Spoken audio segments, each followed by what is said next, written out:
哎，这是个小的草稿啊，小的稿子以后啊，我们还是把这个小稿子，哎，放成一个4尺整张，哎，放成4尺整张。然后啊，今天我们的山石部分，用到什么？用一种斧劈皴去表现，哎，用斧劈皴去表现。我们看一下山石的结构，斧劈皴怎样去处理，还有我们水的初步的一个处理方法。今天这是我们的重点啊。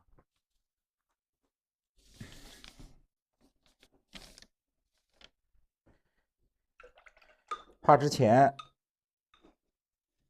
把笔洗干净。哎，把笔洗干净以后，我们笔尖调墨。看我们画这种山石，笔尖调墨，我们用这个中号的那种尖毫笔啊，用中号的尖毫笔。这个笔啊，可以画山石、树木，都可以。哎，我们先画近景的山石，看我们画斧劈皴，它的这结构。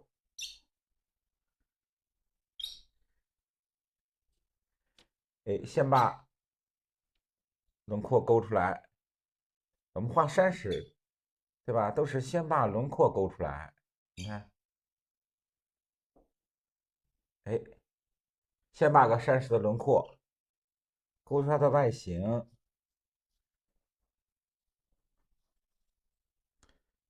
对不对？哎，勾完外形以后，以这个为中心，对不对？这是我们山石的，前面一个块面，对吧？以这个为中心，我们向后延伸它的山石结构。你看，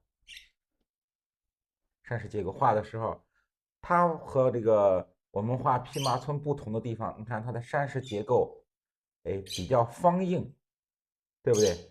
你看它的山石结构比较方硬。然后注意它，我们常讲用笔的提摁转折线的变化，哎，靠什么呀？靠我们的用笔的，你看啊，提起来，行笔的时候，它线条就细，对不对？然后我们看啊，摁下去，它的线条就，对吧？就会变粗，哎，这就是我们中锋也能产生，不是说中锋画出来就是单一的一种线条，哎，它中锋也会产生线条粗细的变化。对不对？看，我们先把这个山石的结构，它的轮廓整体的结构，我们先勾出来，然后我们再看里边怎么去皴啊。看，勾出结构，以这个前面这个块面啊，这是我们山石的中心，哎，以这个中心向后画山石的结构，左右，哎，过来。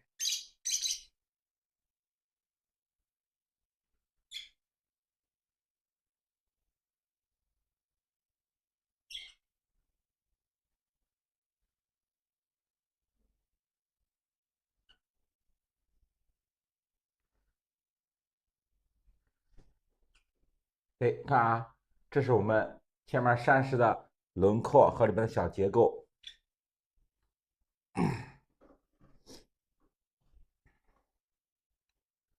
后面我们把上面的小结构勾出来，你看啊，哎，先勾出它的轮廓和山石结构，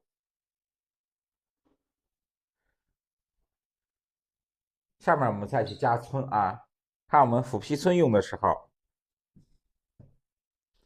笔尖还是笔尖调墨，哎，我们笔尖调墨，调完墨以后，你看啊，开始皴的时候，哎，多余的水分我们稍吸一下，用废纸稍吸一下。看啊，这个结构线，我们去怎样去斧劈皴处理山石？用斧劈皴处理这个山石，侧过来，哎，把笔锋侧过来，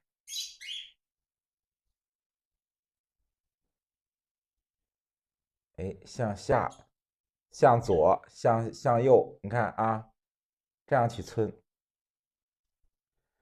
它要看着我们这个轮廓线，你看啊，对不对？你看，这是外边的轮廓线，我们皴的时候要根据它山石的这种外形，我们去走这种皴，对吧？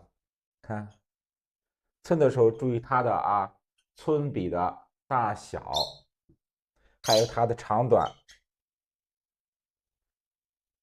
哎，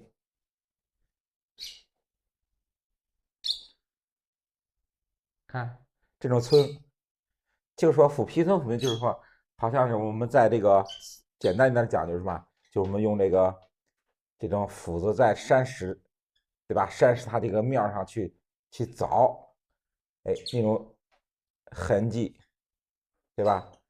就好像斧劈的痕迹，哎，我们叫斧劈皴。哎，所以说我们画的时候，你看皴的时候也是把我们的笔，对吧？你就作为一个斧头呀，你去用就可以去表现。把笔锋侧过来，你看画斧劈皴的时候，它的笔锋是扁一点，哎，让它稍微扁一点。调好墨以后，我们可以在这个墨盘里边把笔锋压扁一下，你看对不对？压扁一下，稍微笔锋扁一点。用侧锋用的比较多斧劈皴。你看前面一个结构画完以后，比较靠前的这个位置，哎，怎么去表现？还是侧过来，你看，哎，侧过来，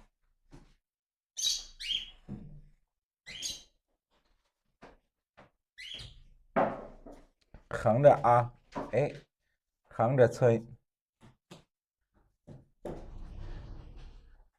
把它形成一个什么结构？你看前面一个面形成一个，哎，前面这是个横的这种皴，左右是向下，沿结构线向下这样去皴，哎，形成一个结构你看到后面以后，哎，过来，侧锋，对不对？你看然后这个结构我们向右下，哎，看这个结构，我们轮廓线，你看这个轮廓线，然后顺轮廓线也是向下去皴。这个斧劈皴用笔对吧？就是以侧锋为主，哎，侧锋为主，注意它的皴的长短变化，哎，长短变化。过来，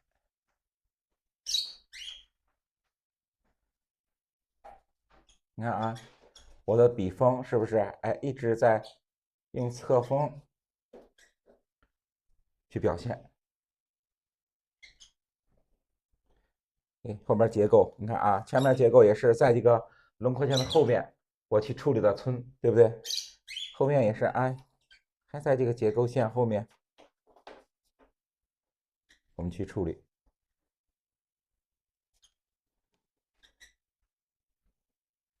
后面也是，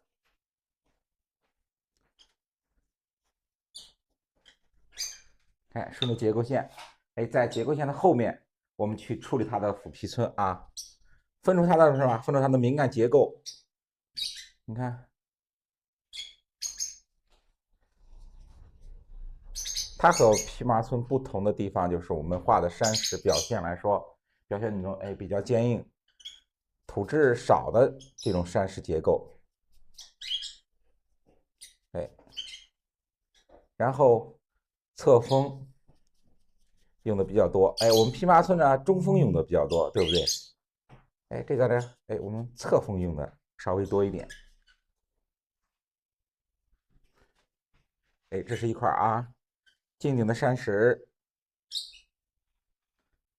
完成以后，下边哎，它是一个小的，哎，这种小路，对吧？山间小路，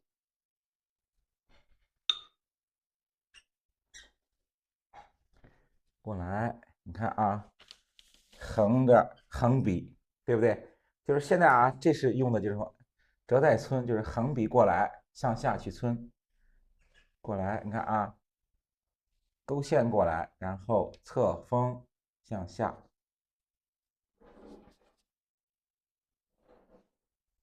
哎，侧锋向下，这就是我们折带啊，折带皴。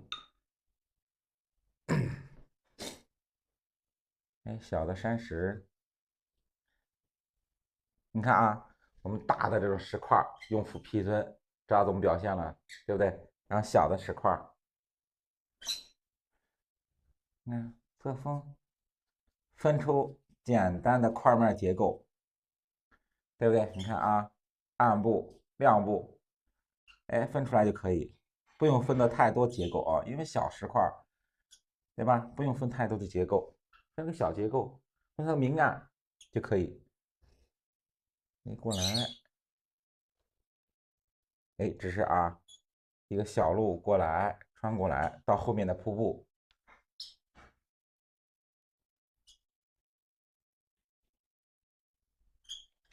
看过来，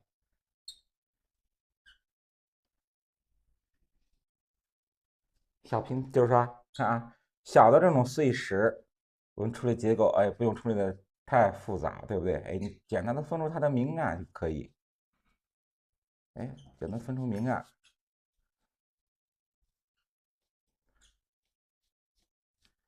然后它的，哎，这个小路的这个上面这个平面，干笔擦一下，你看，哎，这就是个，对吧？这个山路，给这过来，穿过来，向后延伸。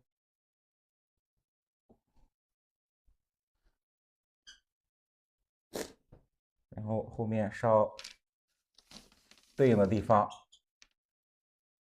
哎，这是瀑布下面的啊，下面的小的碎石过来，你看，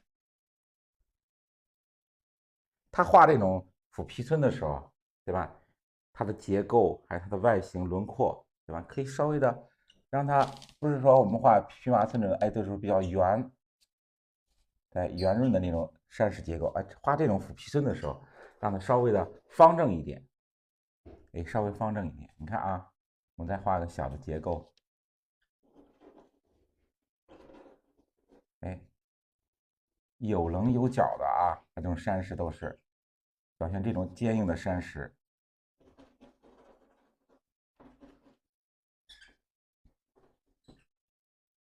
哎，勾完以后，轮廓勾完，我们分解块面结构。你看啊，斧劈皴侧过来，哎，这个结构你看可以向什么？哎，向左边去皴。哎，右边呢？你看，哎，可以向右去皴，侧过来，对不对？然后前面这个结构，横着皴两笔，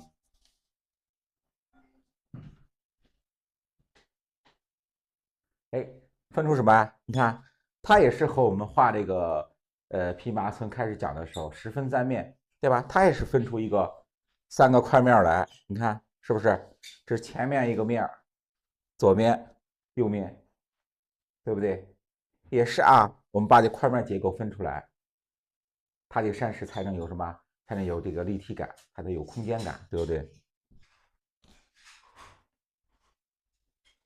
哎，我们画斧劈皴的时候，这个笔啊，你可以看左右上下，对吧？你可以都可以这样去侧过来，哎，侧过来，不要单一的就是一种方向，不要单一的是一种方向。他看，我们可以向左皴，向右，对吧？向下，还有可以向上，都可以灵活的运用我们这个笔锋，对吧？一定要灵活的运用这个笔锋。哎，一定这是比较靠前的一个啊，我们可以以这个为中心向后延伸它的山石结构过来，你看，对不对？哎，可以这个为中心，我们向后延伸它的扇式结构。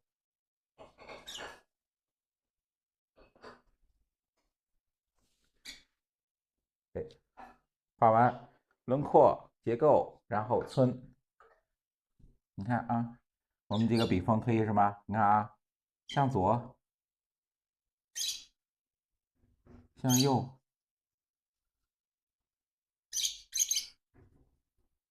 看是不是？哎，一定要灵活的运用这个笔锋。哎，灵活的运用笔锋。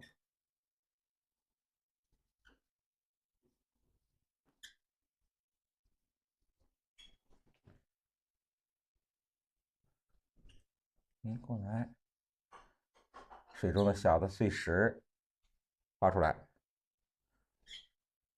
哎，山石啊，山石完成以后，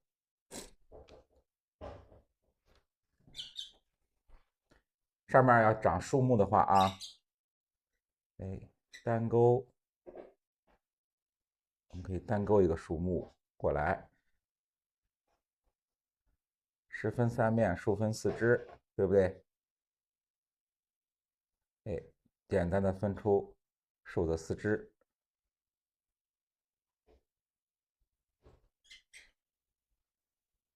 前后，对不对？左右，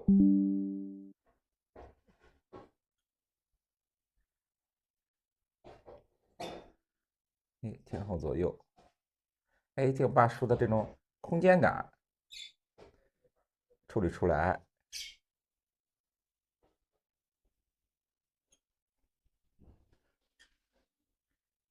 是不是？哎，一定要把树的空间感画出来，就前后左右的它这种空间感要画出来，不是说画的要特别复杂就会。现实中的这种树木，它树枝特别多，哎，我们可以简化它，简化它，但是它的前后结构、前后的关系，对吧？前后左右的关系，我们要画出来。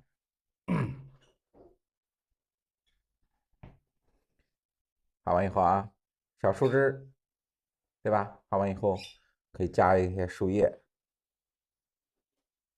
加一些树叶。你看，我们可以画一个常用的介字点、各字点、介字点啊，我们用个介字点。看啊，笔锋中锋用笔啊，画这个叶子的时候，对吧？四个叶子一小组，然后再组成一个整体，对不对？你看啊，一笔、两笔、三笔、四笔，对吧？四个小叶子组成一个组合，然后再形成一个整体。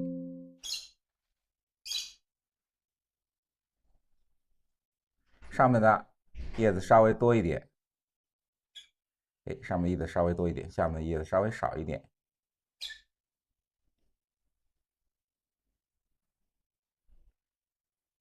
勾叶子的时候，你看我们画山石的时候，中锋、侧锋用，对不对？画叶子的时候，哎，要用中锋，不能用侧锋啊。中锋勾这个叶子，你看它这个中锋画出的叶子怎么样？你看啊，它的线条也比较什么饱满圆润，哎，饱满圆润，你看啊，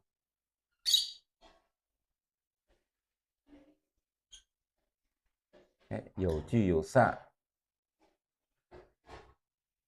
叶子啊，你看比较集中的地方是在哪儿？哎，是在我们小树枝多的地方，对不对？哎，小树枝多的地方，我们叶子让它稍微多一点，比较集中一点。你看到下面以后，它靠近树根的地方，小树枝少的地方，哎，你就画的叶子稍微少一点，对不对？根据我们小树枝的疏密来画这个叶子的疏密啊。过来，你看，对不对？你看啊，小树枝多的地方可以多画一点叶子，哎，小树枝少的地方，对吧？没有小树枝，它的叶子，它就不会长那么多叶子，对不对？哎，要根据我们勾小树枝的多少去安排叶子的多少疏密这种关系。到下边少一点。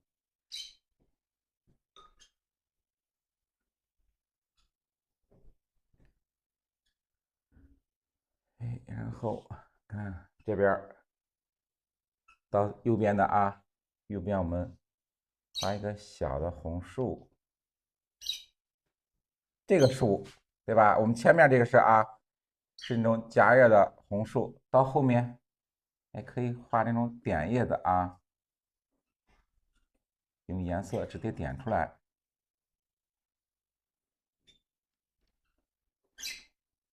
看我们点的地方，就是后边我们要上颜色，直接用颜色点出来就可以。哎，这用颜色点出来就可以。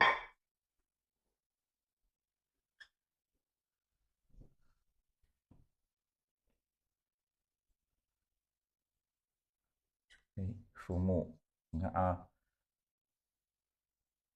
靠近水边的啊，瀑布下面，对吧？不能画那种很大的树木，都是那种小一点的灌木形状的。哎，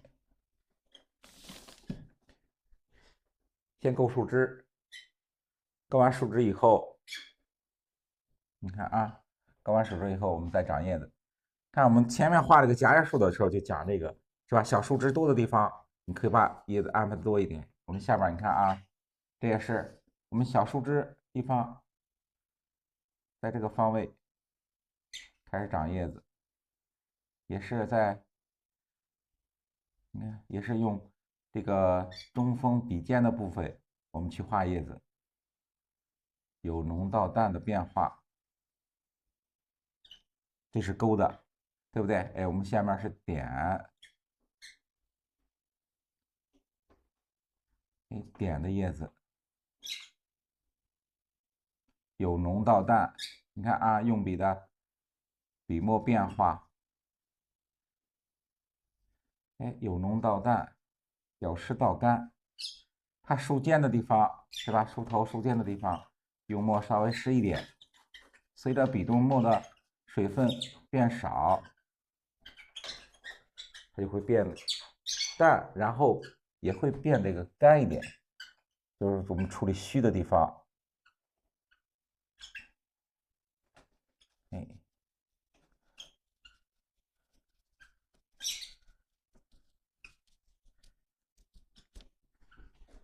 哎，小树丛，对吧？小的灌木丛。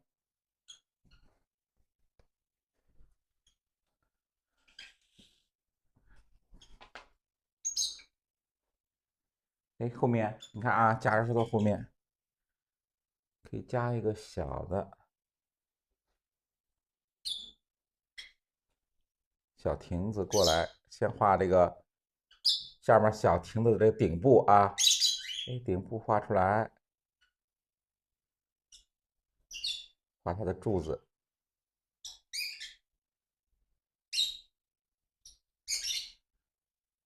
你看，哎，安排个小的草亭。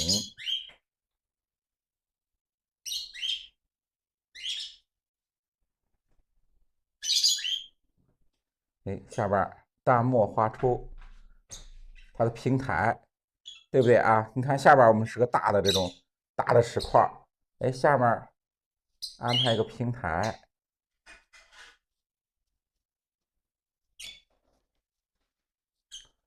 哎，安排个平台过来。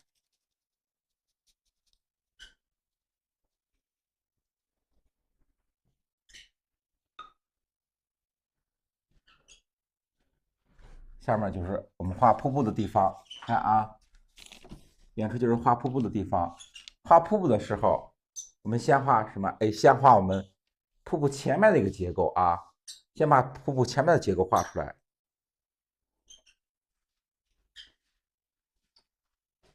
你看前面它的山石是遮挡瀑布的部分，这时候先把前面的这个山石画出来。你看啊，我们先画前面山石。也是先勾山石结构，中锋，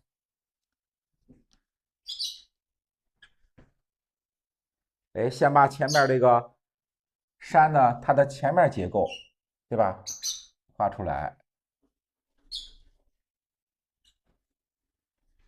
你看啊，然后你看啊，勾完它的山形外轮廓，我们勾里边结构的时候，勾出来。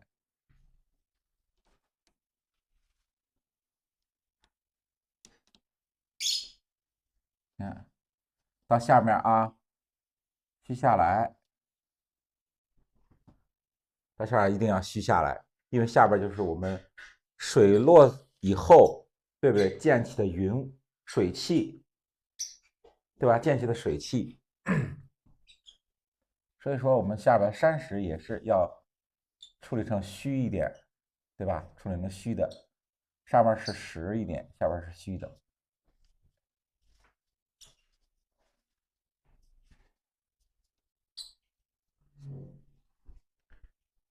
哎，轮廓结构，你看啊，我们这个山石很明显分出了它的十分三面，长讲的十分三面。你看前面是不是一个结构，对不对？前面一个结构，左右，哎，它的整体分出三个块面结构。寸的时候啊，你看我们寸的时候，这个结构，左边结构向下，你看侧过来啊，笔锋侧过来，向下去寸。也是啊，我们常讲寸的时候，寸到什么地方？是不是？哎，寸到山石的，对吧？你看，都是在这个山石的结构线的后面去寸，不是没有漫无目的的寸的啊。你看，在山石的结构后面，我们去处理，向下去寸，向下去寸，过来，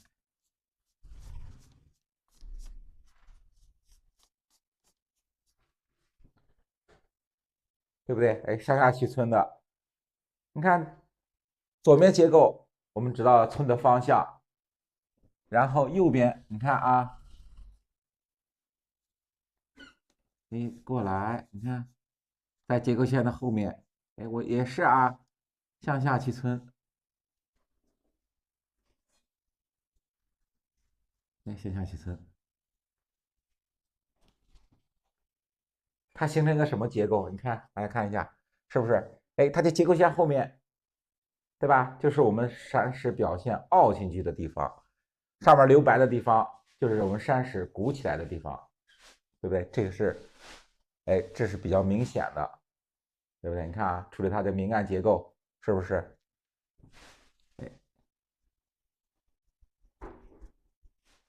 到这个啊前面这个比较靠前的这个山石结构，你看把笔侧过来，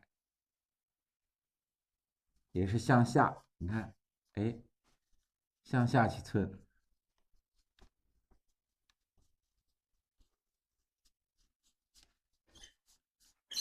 哎，向下去寸。它这块山石是不是我们用笔的方向，对不对？也都是向下的啊，都是向下的。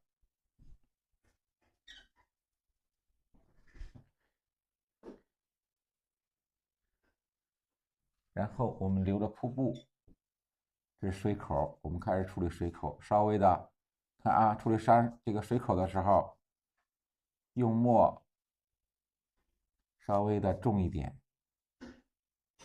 哎，用个稍微重一点的墨色去体现。因为什么？因为它靠近水的地方，是不是？靠近水的地方，山石比较潮湿，所以我们稍微重一点的墨，由上向下，注意它墨的变化。哎，上面稍微重一点，越向下，对不对？越向下靠近这个瀑布下面的时候，哎，下边就是我们瀑布它不是有落差嘛，对不对？有落差下来以后溅起的这个水汽，哎，所以说我们下面要虚下来，要虚下来，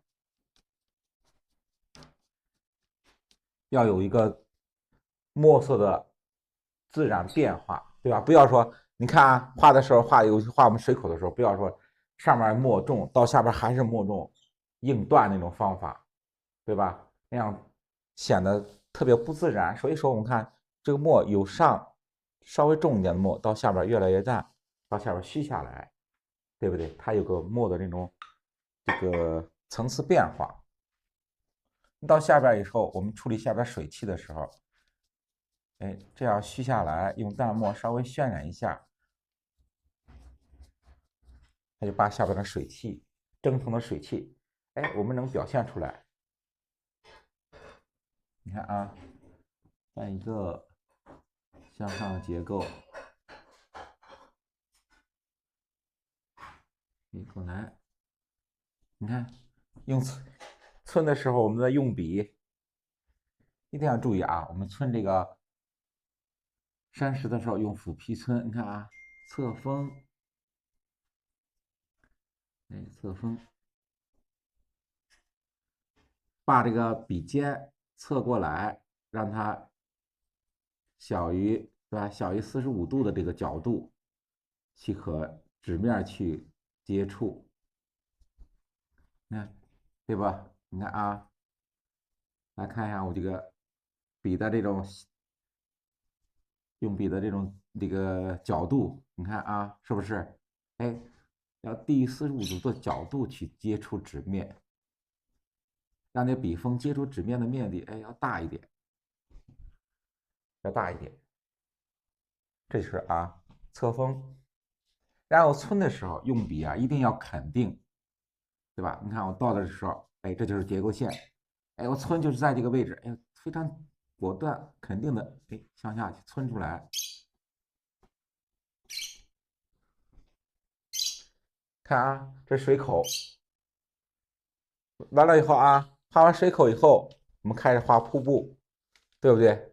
开始画瀑布，先画瀑布的时候，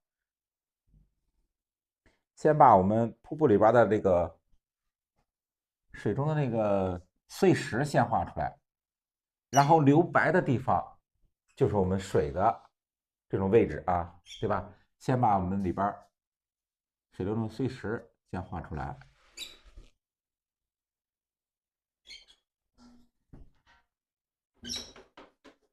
哎，先画这个小碎石。同学们可以开始的时候啊，你比如说老师就说我把握不住，就是不知道位置放的对不对，可以用什么？可以用炭条。你可以用炭条先把这个水口的位置还有里边小碎石，哎，先起个草稿，对不对？哎，先起个草稿，放个大概位置，然后你再去落墨啊。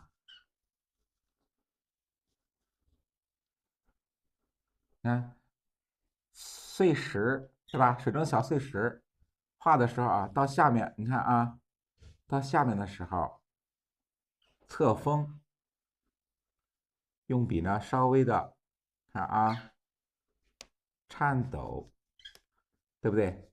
有那种颤笔去表现它，就是说瀑布它落差遇到这个小碎石产生的那种水花。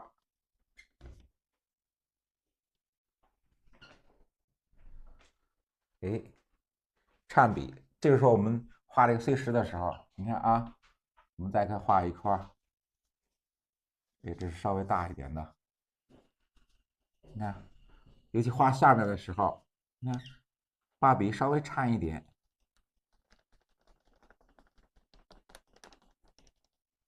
哎，嗯，哎，我们先把小碎石画出来，你看啊，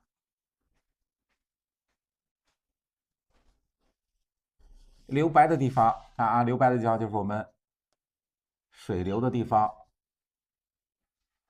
哎，过来，画的时候注意它卵石这个小碎石大小不等，哎，大小不等。哎，有大的呢，有小一点的，对不对？它这个啊，我们画这个小碎石，忌讳什么？哎，忌讳平均，对不对？哎，不要画的太平均。它的水流也是啊，你看，它水流也是有宽有窄，哎，有宽有窄。那下面看完。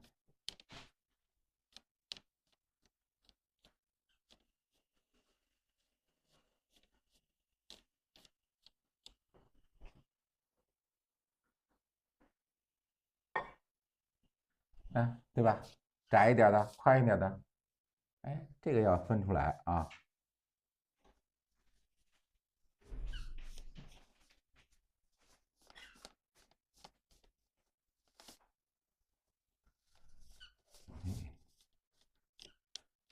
就是水流有落差产生的啊，就有落差产生的是这个水流有落差产生的，它叫瀑布。哎，有高向低，它的水流产生落差。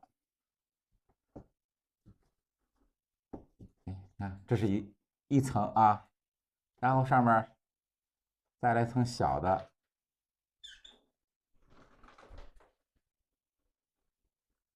哎，这是瀑布的位置，看画完以后啊，哎，先画前面这个山石，然后后边画瀑布，然后再画左边结构啊，这样去画，一定要处理它的先后顺序啊，先后顺序。哎，你看啊，再画，先画右中间瀑布，再画左边结构。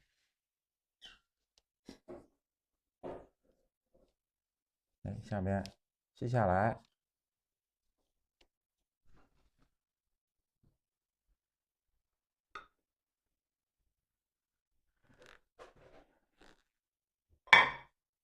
你看啊，前面山石先把前面山石结构画出来，向后，对吧？以这个为中心。哎，我们画这个山石的时候，先画前面一个山石为中心，然后向后去延伸。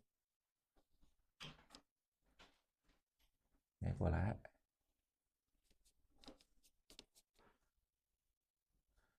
哎，向上。哎，注意我们留出水口的位置。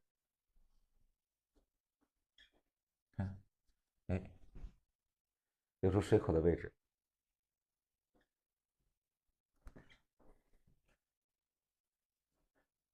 向上再去延伸，延伸它的山石结构啊，对不对？哎，先延伸上去。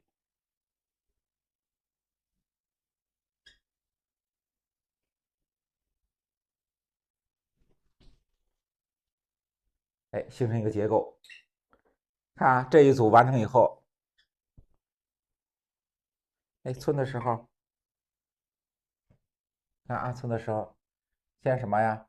哎，别上啊，先向下，先向下寸出一个结构。它已经简单的分出它这个块面，是不是？你看，这是个结构，然后这是前面一个结构，对吧？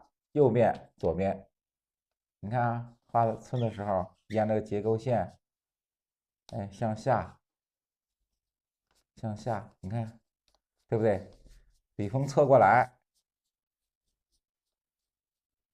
下边虚下来，一定要注意，哎，到山就是瀑布下面的时候，要和这个水流协调起来。就是说，看，哎，水流下边我们是水汽的地方，我们山下边也要虚出来，哎，虚出它的云气遮挡的地方，对不对？哎，一定要留出云气遮挡的地方。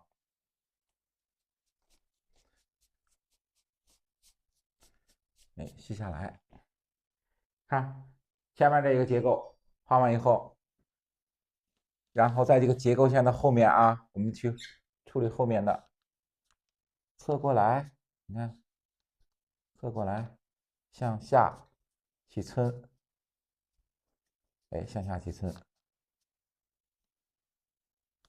到右边了以后，你看啊，我们用笔侧过来，也是啊，向结构线的后面去村。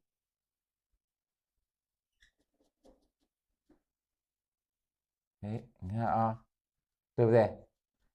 看在结构线的后面，哎，去村。哎，注意它，我们村这个用笔的这个方向，只要掌握住你就行啊，哎，掌握住就行。向下去村。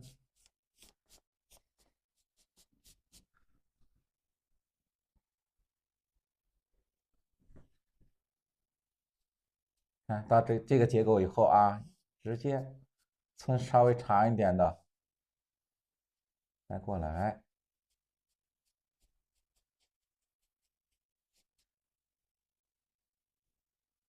哎，一定要注意它的前后山石前后结构，我们不要这个把这个结构打乱啊。哎，村的时候要注意它的山石结构前后关系。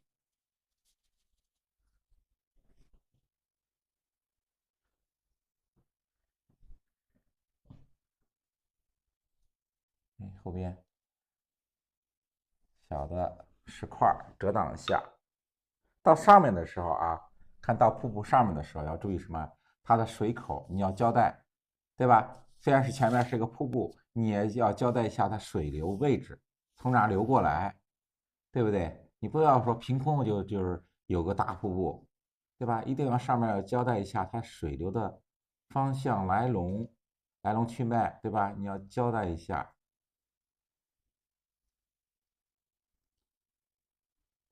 对不对？它是水流从哪流过来？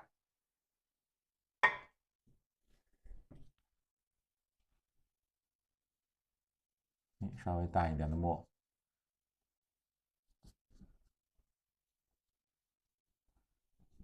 过来，你看啊，上面有远处的溪流，然后汇集到这儿，对吧？汇集到前面这个水口，然后下边是落差，形成瀑布，对不对？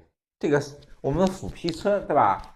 斧劈村常用的就是表现我们北方的山石，对吧？那种实质的山石，哎，它是用这种斧劈村。你看我们常用的就是说，你画江南水乡，对吧？都是用披麻村，它的实质少、土质多的地方，我们用披麻村去表现。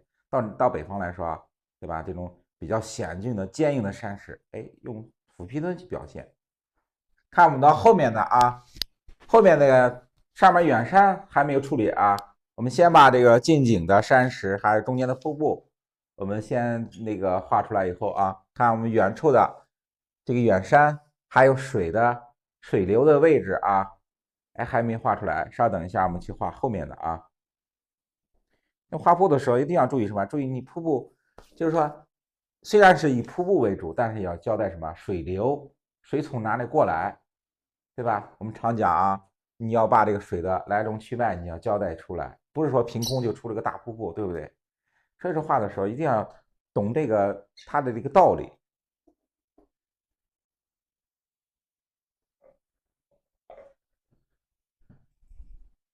哎，你看啊，我们瀑布的前面啊，前面这个大瀑布画出来以后啊，看我们画后面的这个水流，哎，从哪流过来，对不对？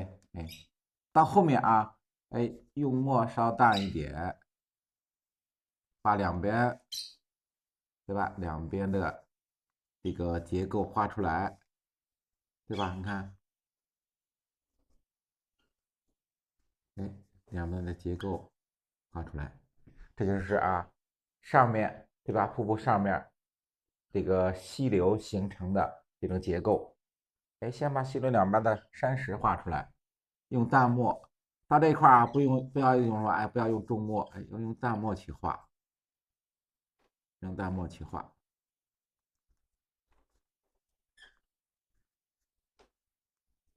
看，哎，画出这个结构，看这个结构，哎，交代一下，哎，看水流是不是由远及近，有小的溪流汇集到一起，哎，再形成一个大的瀑布，对不对？哎，要交代一下这个啊。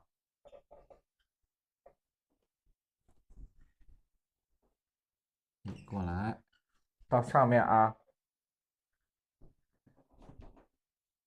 烧干笔、淡墨，稍擦一下，哎，稍擦一下。然后啊，下边就是远山，对不对？哎，上面就是远山。淡墨啊，我们用淡墨去画这个远山。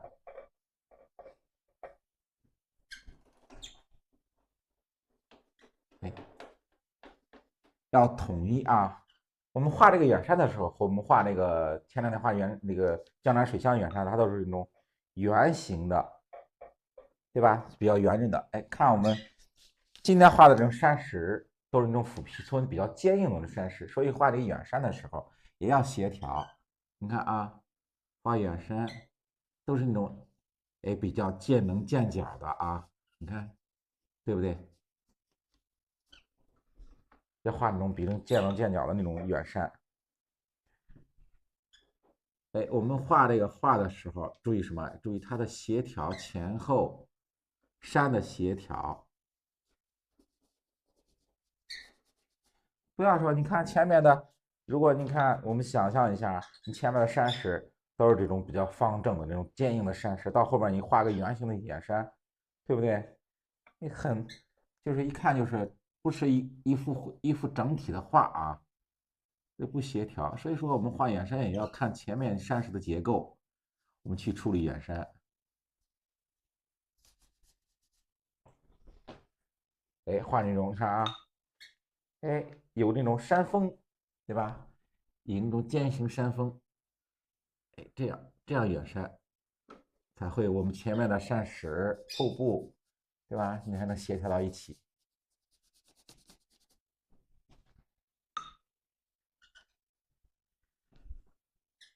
哎，远处的远山过来，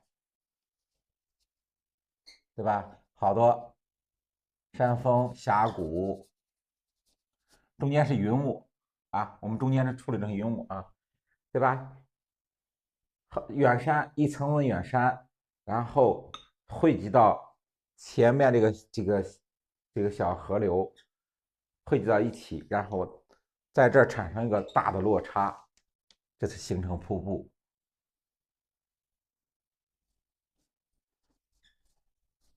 哎，过来，到下边干笔，对吧？用干笔把下边虚出来，稍擦一下，哎，虚出来。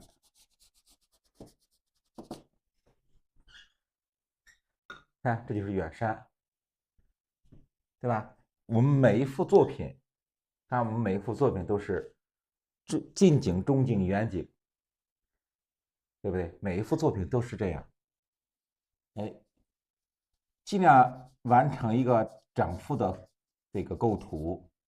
就是大家就学习的时候，开始的时候一定要你画面的这个掌握，一定要知道怎样去处理完整的画面。有的就是这个讲课来说就是讲局部，对吧？山石干讲个山石，它这个也不画什么瀑布啊、树啊，对吧？都不是一个完整的画面。我们这个课里边都是啊，你看画的时候每一幅都是个完整的画面，中景、近景、中景、远景，然后这叫树木、山石，对吧？都很丰富，哎，每一幅都是个完整的作品。所以说，你开始学的时候一定要这个找对老师，对吧？找对老师，学一个正确的这个国画的正确的方法。哎，你看啊，擦出来以后，对吧？这就是远山，中间是云雾，哎，云雾遮挡，对吧？有云形成云气，然后下边才是水。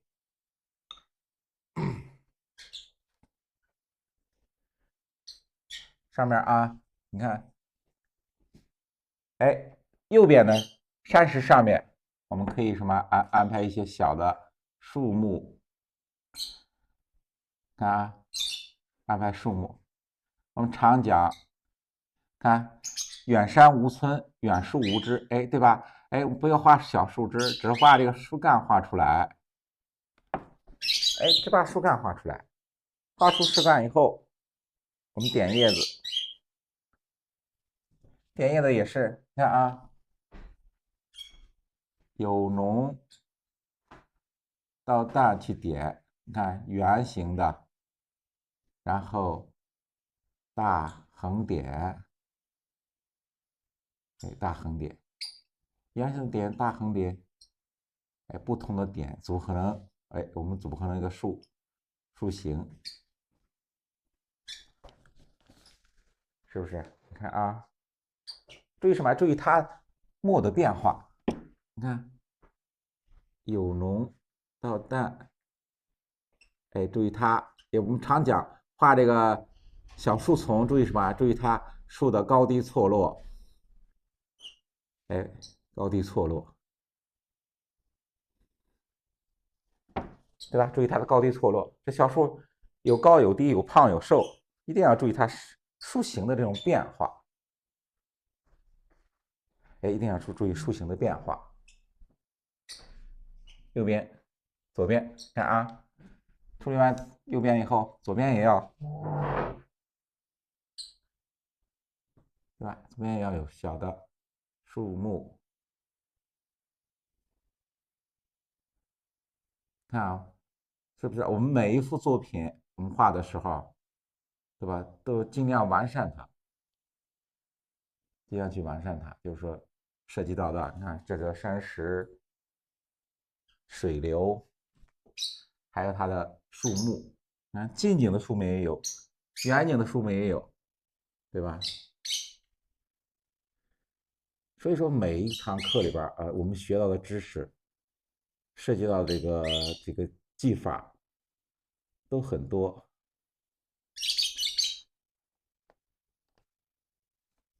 嗯，哎，稍微点一点，注意它的高低错落，哎，高低错落。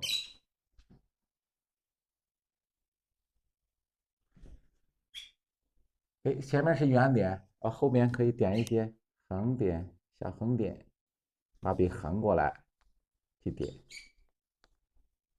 哎，这个用笔的时候啊，对吧？不要说，哎，老师，我就是说喜欢用中锋，或者说我喜欢用侧锋，一定要注意它中锋、侧锋的运用。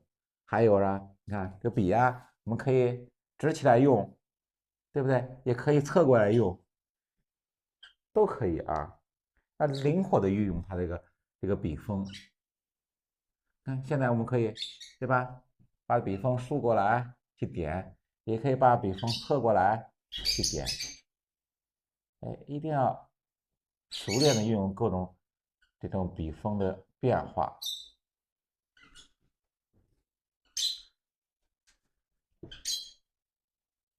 哎，过来，你看到下面到这个地方左边下来以后啊，这就是我们处理云雾的地方。干笔擦一下，你看擦一下。哎，这需要处理云雾的地方。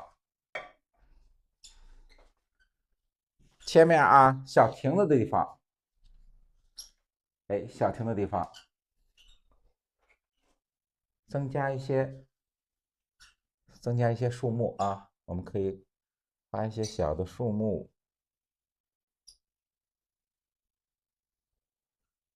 哎，对吧？掩映一下这个小亭子的部分，丰富一下。哎，勾完小枝以后啊，用笔尖，你看现在我们用笔是不是？哎，用笔尖去点，一定要熟练的运用它的笔锋，侧过来，正过来，哎，灵活的运用它，哎，穿插过来。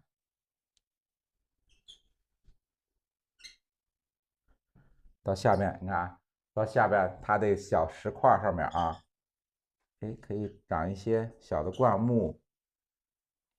靠近水面的地方或者靠近水的地方，它的植被比较茂盛，哎，所以说可以画一点小的这种灌木，小的灌木。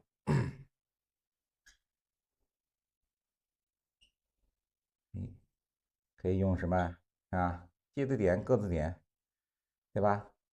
表现这个小灌木。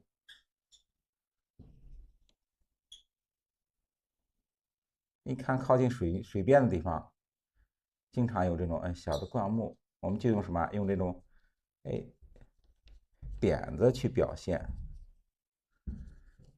用点子去表现。哎，到这以后啊，哎，近景的小的灌木画完，我们瀑布下面啊，哎，它中间水流下来以后溅起的水汽，对吧？中间是被这个水汽遮挡，我们留出它这个云气的地方。看山脚，用淡墨干笔擦出来啊，淡墨干笔擦出来。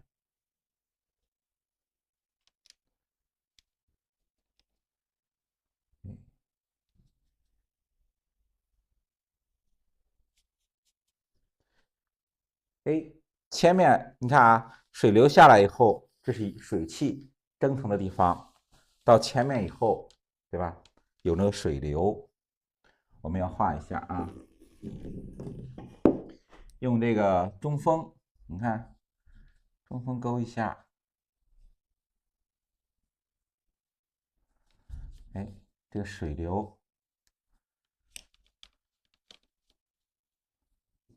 对吧？这是它这个瀑布是我们中间的一个景致，到我们前面以后，它的水流比较不像下边落差那么大，哎，到前面比较缓，对吧？水流变缓以后，哎，稍勾一点水纹，对不对？哎，稍勾一点水纹，哎，过来，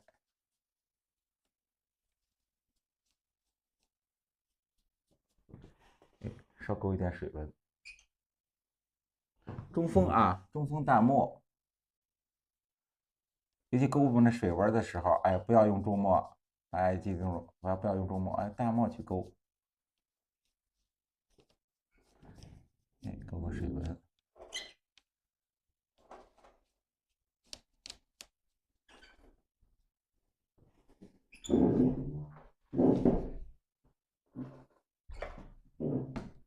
下边瀑布的地方，你看啊，我们把瀑布这个小碎石勾出来以后啊，等它后边我们用淡墨啊，淡墨稍把这个碎石的地方，淡墨稍加一点，稍加一点，用淡墨，你看啊，小碎石加一下。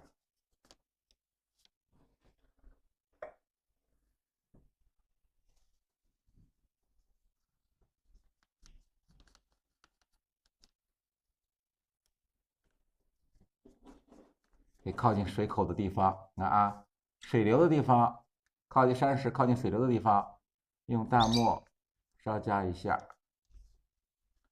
让它这个就是山石靠近水的地方，让它墨色稍微的重一点，让它黑下来，形成一个黑白的明显对比，对不对？你看啊，哎，形成一个明显的对比。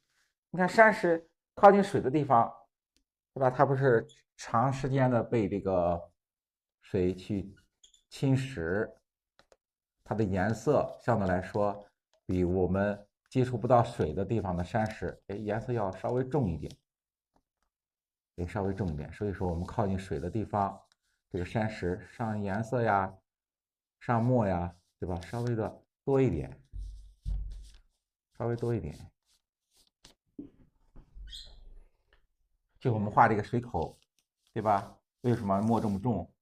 你看它墨重以后，就会把我们这个水流对比的，哎，更明显。下来，你看啊，稍加一点，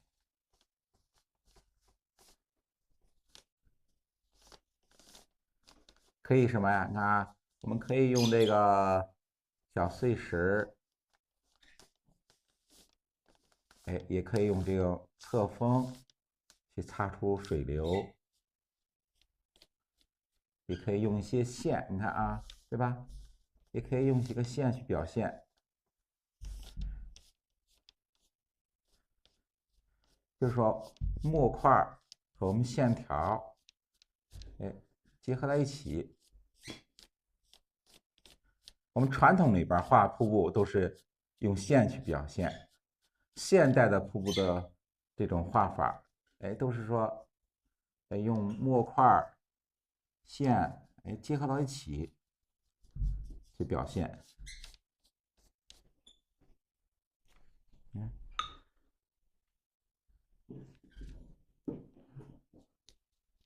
稍加一点，你看啊，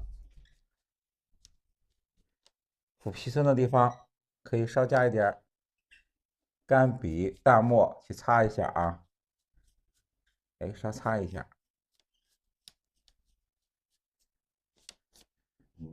稍擦一下，丰富一下我们的明暗结构。淡墨、干笔，哎，稍擦一下，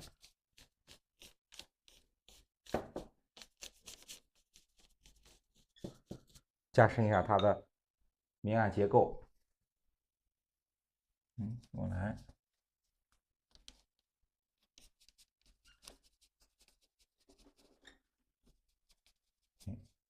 靠近水的地方，你看对不对？哎，靠近水的地方，稍加一点淡墨，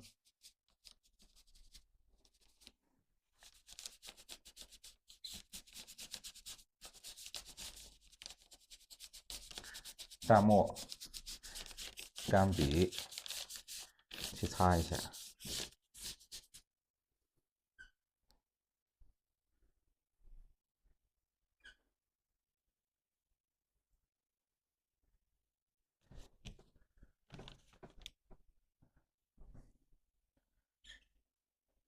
看它这个，我们画完以后啊，画完以后，结构、墨稿完成以后，稍加一点胎点，我们可以加一点胎点。你看啊，哎，在山石的它的明暗交叉的地方，你看，可以加一些胎点。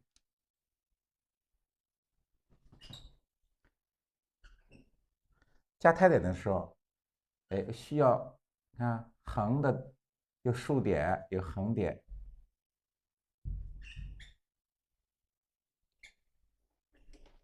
我们现在用的是哎这种竖一点的胎点，对吧？也可以用横点啊，都可以。需要画面需要什么胎点，我们去点什么胎点，根据画面需要我们去点啊。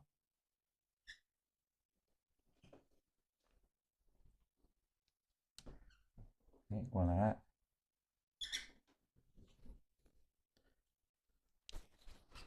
看，对吧？你看这个结构线比较多的地方，哎，我们结构线比较多的地方，我们点在这个位置，你看可以多点一点。结构线少的地方可以少点一点。哎，它这个比较集中的地方，就是我们山石，它的结构比较多，那就稍多一点胎点。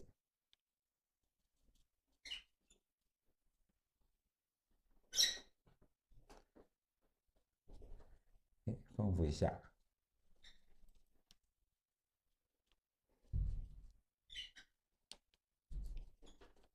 你看，对吧？你看到下面它的小的石块上面，哎，也可以加一些，你可以说是什么？也可以说是小草，对不对？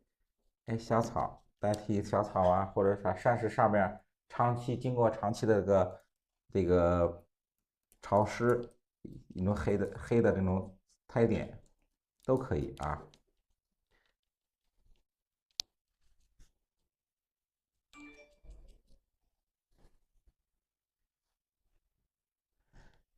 哎，好的啊，现在点完苔点以后，稍等一下啊，稍晾一下，我们去上色。哎，稍晾一下。学浪观看，因为学浪它还可以放大，还可以投屏到咱家的大电视上，观看起来更方便。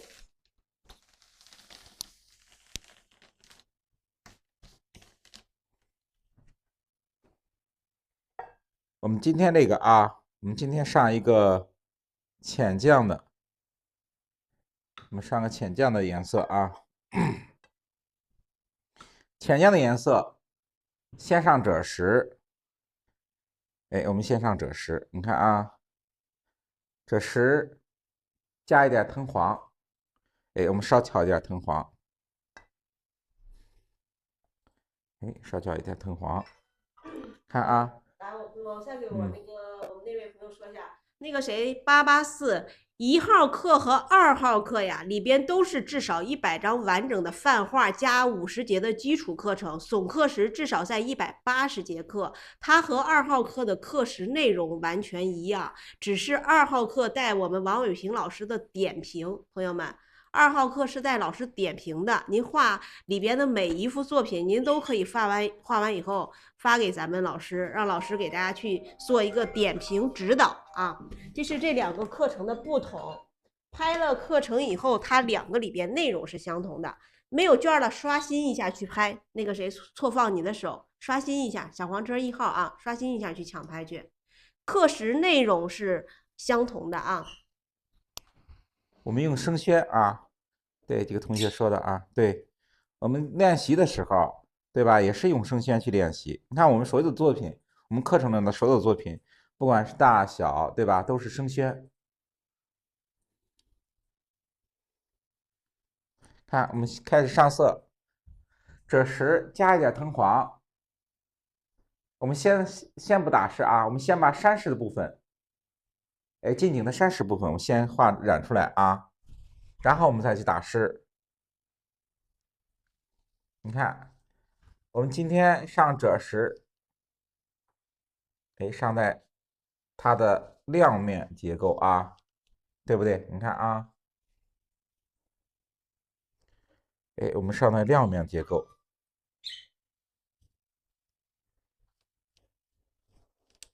看，对不对？哎，我们把山石的亮面我们去上赭石，哎，上来一点，赭石稍加一点藤黄，哎，我们加藤黄的时候啊，哎，不要加的太多，稍来一点，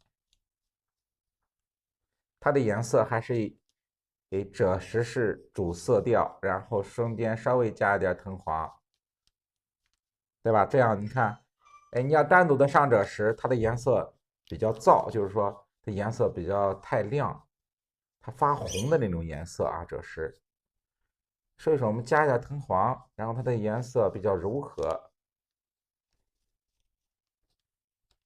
看啊，亮部稍加赭石，哎，稍加一点赭石。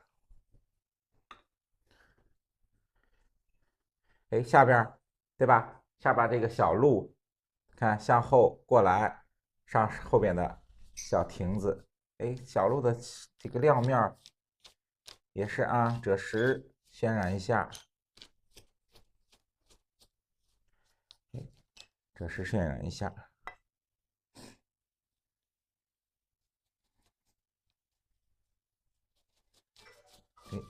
哎，啊，哎，赭石上完以后，它这个点叶部分，我们要画这个秋景的话啊，点叶部分用什么呀？用朱标啊，用朱标去点一下，哎，看啊，珠标，哎，我们少来一点珠标，珠标的颜色，看稍调一点珠标。我们先把这个点燃的地方先上一遍啊。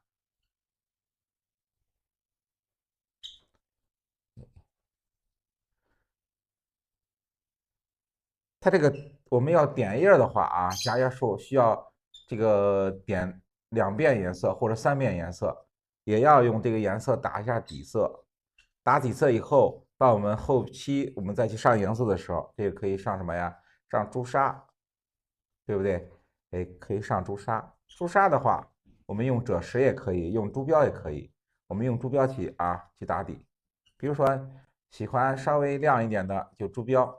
你稍微这个红色需要，我想不需要那么亮的，暗一点，你可以用赭石去打底，都可以啊。嗯，哎，先用珠标，我们先打一个底色，后面我们再上什么呀？哎，再上这个朱砂。上完以后啊，山石亮部，我上了这个赭石，暗部花青，暗部我用花青。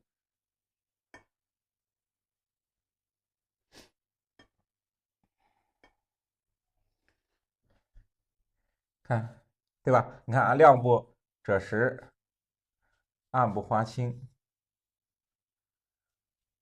哎，这是我们画秋景常用的一种浅绛的着色方法。哎，这是浅绛的着色方法。浅绛就是以藤黄、赭石、花青为主。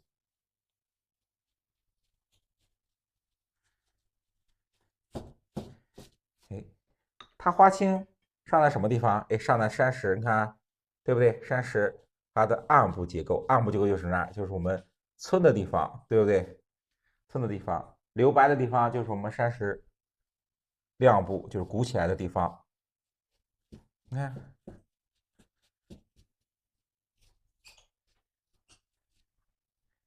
哎，这就是浅绛的上色方法，亮部赭石，暗部花青。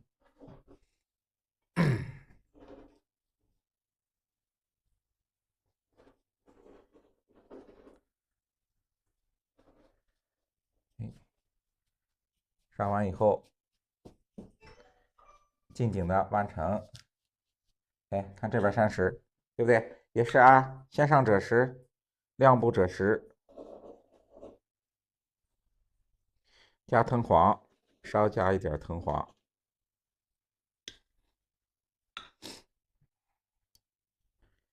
稍加一点，不要加的太多，稍加一点藤黄。亮部，你看啊，我们亮部赭石，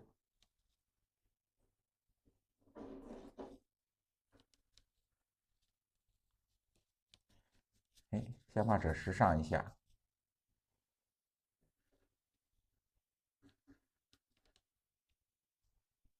哎，暗部花青，你看就记住啊，我们这个顺序是吧？哎，浅绛的顺序，先赭石后花青，亮部赭石，暗部花青。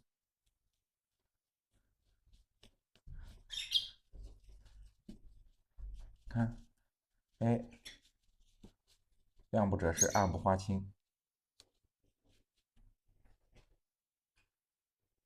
然后完成以后啊，上色方法完成以后，我们下边需要染瀑布的地方，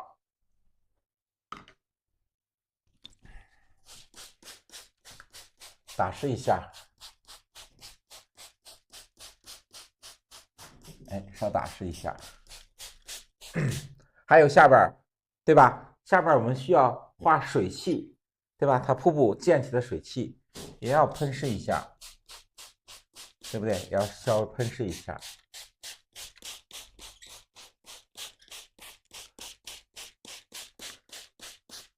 哎，来一点。下边的水面，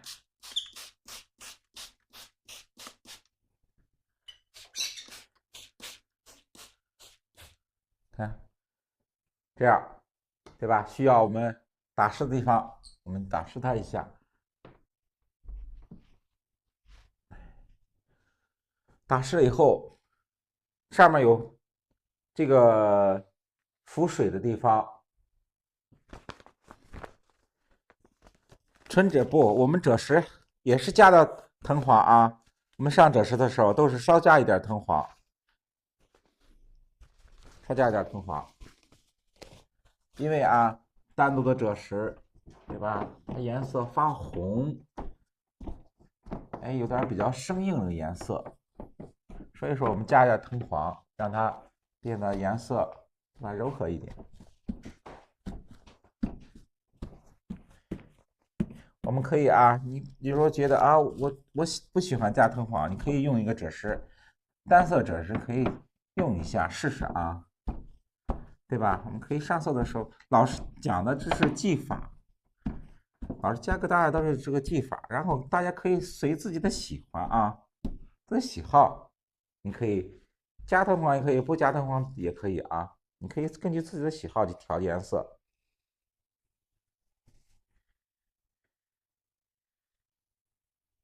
上完颜色以后，还是先上赭石啊。我们先上山石部分，哎，先把山石部分画出来。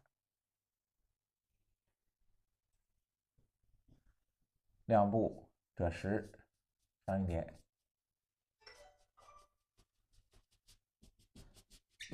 哎，先上赭石，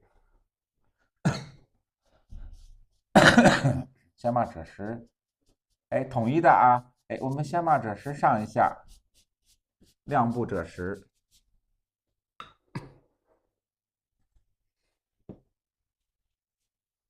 看，哎，亮部赭石，把暗部花青的地方留出来。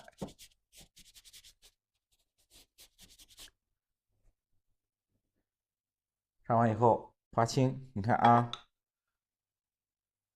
哎，花青的地方上来一点。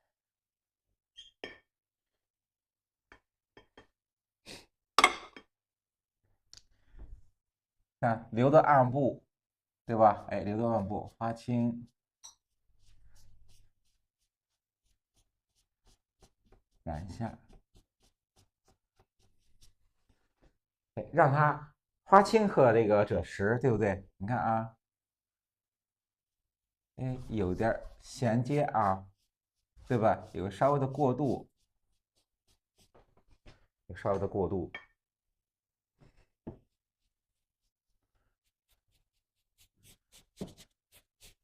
不要单纯的我赭石就是赭石，花青就花青，是吧？它的这个界限分的特别齐，特别明显。哎，一定要让它轻微的有个融合，有个过渡颜色。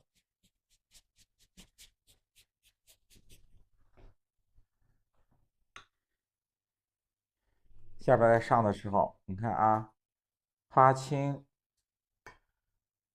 我们调一下花青。花青是纯花青。对，我们现在是纯花青啊，我们现在用的是纯花青。刚才上的颜色，你看，藤黄、赭石，我加一点啊。然后我们下边暗部上的是单纯的花青，单纯的花青。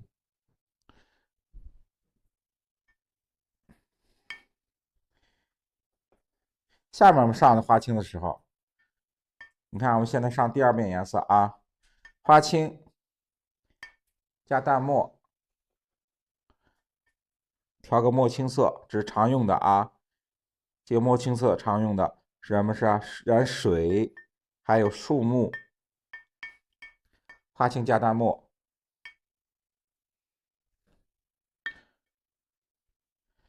水要打湿。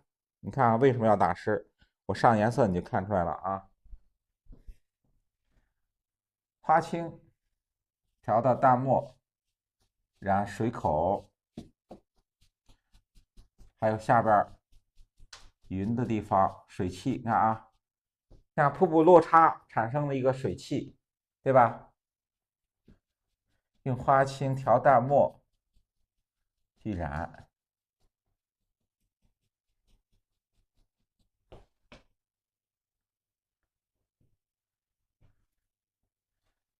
中间留白的地方，就是瀑布水流冲下来以后啊，溅起的水，这个水汽是留白的部分。然后瀑布，你看啊，先染瀑布里边的碎石，墨青颜色。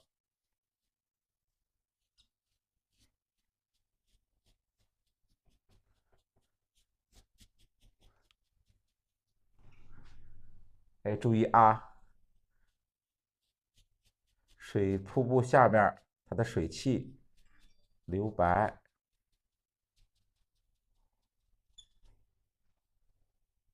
看，对吧？它瀑布产生的这种落差，哎，留下来产生的水汽，哎，墨青色。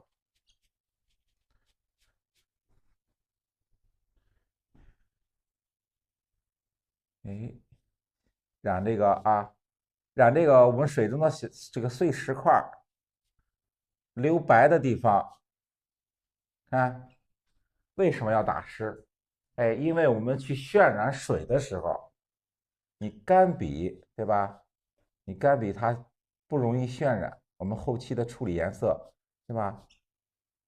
打湿了以后，你看我们渲染的时候，哎，比较方便，也很自然，它过渡的比较自然。你看我们染云，对吧？染云、染水都需要打湿，就为了我们分染颜色、渲染颜色，它的效果，对吧？我们为出这种效果，你干染的时候你产生不了这种效果。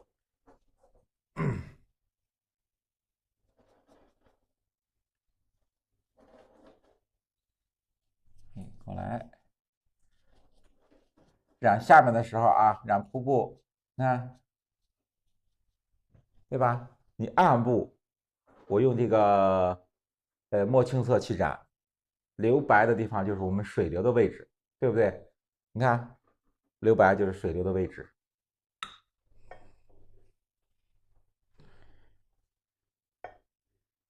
哎，我们这个区别就是在这个我们和传统画区别就是我们瀑布的这种画法还有染法不同。你看我们传统的就是勾线，对不对？瀑布就是勾线，我们现在擅长就是留白，哎，留白法，哎，用这个碎石，哎，把我们瀑布衬托出来，你看，对不对？哎，衬托出来，哎，衬托出来。远山，看啊，下边就是我们远山位置，也是啊，花青淡墨，哎，花青淡墨，远山，哎，过来，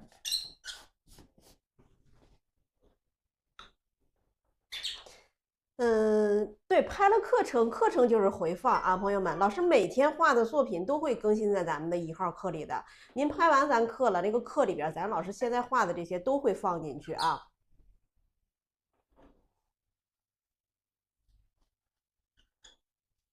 对，课里边就是我们作画的全过程啊，全过程就是说从墨稿开始，对吧？墨稿前面山石、树木一笔一笔的勾出来，边勾边讲树怎样去画的，山石怎样用笔，怎样勾出它的结构，怎样勾出它的立体感。等老师把这个头一遍颜色上完以后，哎给大家演示一下怎样看啊。远山，远山也是啊，用这个瀑布的一个颜色，就是墨青色，用墨青色去染。哎，下边你看啊，下边是云雾的地方，染出来。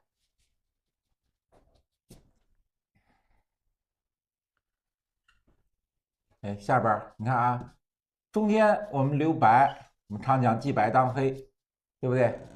哎，留白的地方就是我们中间匀的地方，看，对不对？哎，中间是我们留那个匀的地方，哎，用我们的墨，对吧？用的颜色，哎，去把匀的地方衬托出来。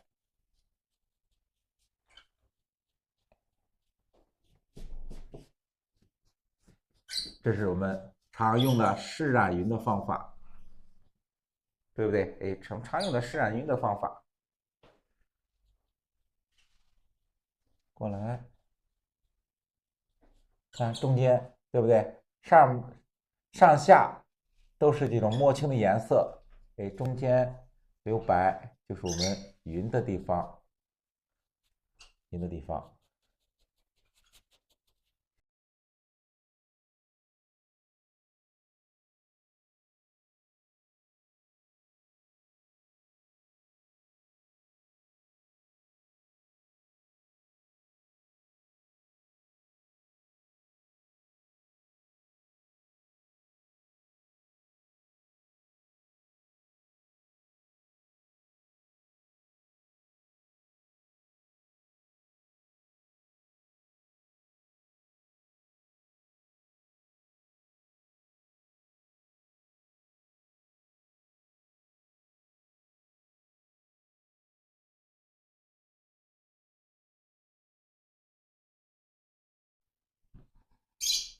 你看，打湿了以后，哎，你看啊我们墨线够这个水纹的地方，对吧？水流的地方，哎，也是这个墨青色。